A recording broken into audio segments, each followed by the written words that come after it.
Qual a obra que as pessoas devem deixar na vida, segundo os seus ensinamentos e experiências? Nossa obra é o futuro, isto é, alguma coisa que proteja a vitalidade da história, que nos ajude com a fertilidade dos nossos desejos e, ao mesmo tempo, que impeça a desedificação, né, daquilo que a gente faz no dia a dia. Por isso, construir futuro a partir do presente não significa não viver o presente, ao contrário. Por exemplo, uma empresa precisa ter senso de urgência, pessoas têm que ter senso de urgência, mas tem que ter visão estratégica também, ou seja, pensar naquilo que depois vem. E a nossa obra é exatamente essa, construir e proteger futuro. Está difícil construir um futuro num mundo de incertezas, num mundo de escassez e de valores trocados, né? Os pais, por exemplo, têm hoje um trabalho hercúleo para educar corretamente um filho, as empresas para maximizar e potencializar pessoas. Como é que você vê esse mundo de transição que a gente vive? Difícil sempre o foi, o que está hoje é mais complexo, isto é, tem um número maior de intrincamentos, um número maior de variáveis e uma série de tecnologias que aceleraram a nossa vida no cotidiano, que, portanto, reduziram o tempo mais liberado que antes se tinha para outras coisas. Na família, digamos, parte das famílias se separou, ou seja, foi viver o avô e a avó num canto, os tios e as tias em outro, e faz falta essa unidade familiar. Uma boa parte das crianças sempre aprendeu valores, convivência, disciplina com os avós. E algumas famílias, em nome da individualidade, se separaram dos avós. Na casa da avó podia tudo menos o que ela proibisse. Mas podia tudo, menos o que ela proibisse. Olha, o que é limite? É poder tudo menos o que é proibido. E aí uma parte das crianças e jovens foi perdendo também essa percepção. E aí o mundo adulto, em função até da aceleração dos modos de trabalho, teve de ficar mais tempo dedicado aos locais de emprego. E isso gerou aí um descompasso. Mas é preciso lembrar que tempo é questão de prioridade. Alguém que diz que não tem tempo para algo é porque aquilo não foi priorizado, seja onde for. E nesta hora, se nós nos interessamos pelo emprego, pela família, é preciso harmonizar essas várias instâncias e para isso, sem dúvida, precisa saber quais são as prioridades. Você trata bastante disso nessa sua última obra, né? Fala do equilíbrio. Você acha que é possível esse equilíbrio, como você bem defende, mas muitas pessoas não alcançam, vivem em depressão, culpam a velocidade da era atual com a tecnologia. Como é que você vê esse cenário? O livro Vida e Carreira, um equilíbrio possível, é um diálogo entre mim e Pedro Mandelli, que é um grande professor, né? E ele e eu lá conversamos um pouco sobre, antes de mais nada, o equívoco que algumas pessoas cometem ao supor que ela tem uma vida pessoal e uma vida profissional. E até diz, a minha vida profissional está atrapalhando a minha vida pessoal. Ninguém tem 2, 3, 4 vidas, a gente tem uma vida. Dentro dessa vida há várias dimensões. A família, a religião, a política, o grupo de amigos. Uma delas é o trabalho. Eu prefiro fazer uma distinção entre trabalho e emprego. Emprego é fonte de renda e trabalho é fonte de vida. Há pessoas que encontram no emprego o trabalho que querem ter. E outras não. E esses, aliás, que não encontram, passam a vida dizendo, no dia que eu puder vou fazer o que eu quero. Talvez seja melhor fazer já a mudança em relação àquilo que deseja, para que não sofra com essa dimensão. Afinal de contas, o trabalho dentro do emprego tem que ser aquilo que nos torna melhores, que nos alegra, não que não nos canse, porque todo esforço é cansativo, mas não pode nos amargurar, nos inquietar, nos chatear. Se assim é preciso mudar. Como é que você vê o prazer nesse cenário da vida? As pessoas também, por algum motivo, estão ficando cada vez mais conformadas, às vezes com situações ou familiares, enfim, nesses campos que você citou que todos devem se completar. Como é que você vê a busca do prazer? E, por outro lado, também desenfreada, às vezes sem sentido. O prazer tem que ter um lugar na nossa vida como tem os outros momentos. O sofrimento, a alegria, a tristeza, a dor. Toda obsessão é doentia.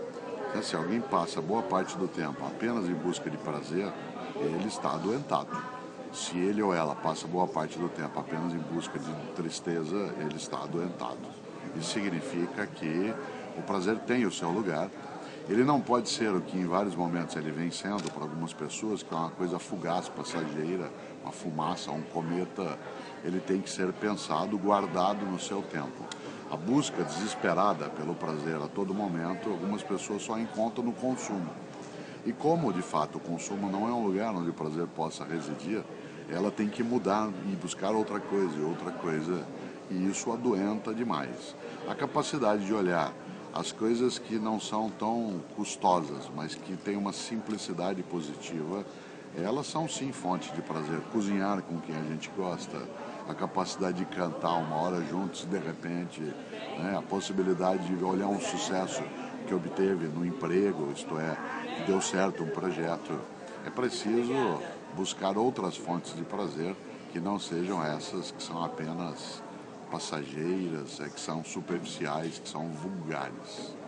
Como controlar o consumismo infantil versus a culpa dos pais cada vez mais ausentes também por rotinas de trabalho? Um pai ou uma mãe que se ausenta, ele precisa saber que se aquilo é uma escolha, ele talvez tenha que mudar a escolha. Se a escolha dele ou dela não é, porque ele é obrigado a fazer, ele tem que reinventar os outros tempos de presença que tem.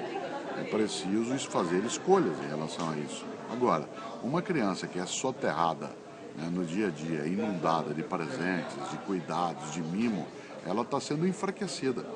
Alguém que não queira usar agora algum tempo para criar bem os filhos, lamento, quando eles se tornarem mais adultos, terá que usar muito mais tempo para isso.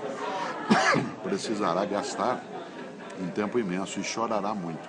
Nós não podemos formar gerações que sejam fracas, isto é, que se acovardem, que não tenham noção de esforço. Claro, ninguém vai colocar um jovem, uma criança, para sofrer inutilmente, mas poupá-lo da noção de esforço, da capacidade de trabalhar, da necessidade, né, de poder colocar energia em algo em vez de receber tudo pronto. Quem isso faz de uma forma muito equivocada. Né? E nesta hora, mais do que culpa, o que existe ali é responsabilidade. Não é o pai ou a mãe se sentirem culpados, é para eles se sentirem responsáveis, isto é, são réus, né, num processo de desqualificação de uma geração que aí está. Para finalizar, a filosofia já foi uma disciplina no passado, né, presente até em currículos escolares. Você acha que o estudo da filosofia faz falta para entender o mundo? A filosofia voltou, né, no ensino médio nos últimos 3 anos dentro do Brasil. Ela já houvera sido retirada em 1968, durante a ditadura militar, junto com a sociologia e a psicologia. Ela é um componente importante para ajudar também a pensar a realidade. Filosofia não é sempre para o bem. O nazismo tinha seus filósofos, o fascismo também, a ditadura também. Isso significa que não é qualquer filosofia. Não é a filosofia em si que ensina a pensar, né? Pensar é um atributo atávico da espécie, nascemos com essa condição. A filosofia é uma área que lida com as indagações em relação àquilo que a outra ciência lida com os comos. De maneira geral, a ciência, a física, a química, a biologia, ela lida com o como do mundo. E a filosofia busca os porquês. E para que levantar os porquês? Para não ter uma vida automática, robótica, uma vida alienada. A filosofia, aquilo que eu chamo de a boa filosofia, é a que nos leva a ter uma vida mais consciente. E por isso, ela sim, nos perturba, vez ou outra, tira de algumas comodidades, mas ela não pode servir para nos desesperar. Uma filosofia que desespera é uma má filosofia. De modo geral, o Brasil tirou uma nota péssima no último INDEB, né? As pesquisas que o MEC tem revelado, enfim. Você acha que o Brasil está preparado, em termos de educação, para essa onda mesmo, né? Enfim, que os BRICS estão surfando, que o Brasil comanda, inclusive, de país emergente? Há um equívoco de alguns economistas e até de outras pessoas que relacionam educação com desenvolvimento econômico de maneira direta. Nós somos o país de número 66 no índice de desenvolvimento humano na área de educação. 66. Mas nós somos a 6ª economia mais poderosa do planeta. Se fosse tão automático, significaria o quê? Que se nós formos a 4ª, né, economia do planeta, nós vamos ficar como em educação. Vamos inverter. Em vez de ser a 66, nós vamos para a 20ª. Então nós vamos ser a primeira economia. Não é tão automático assim.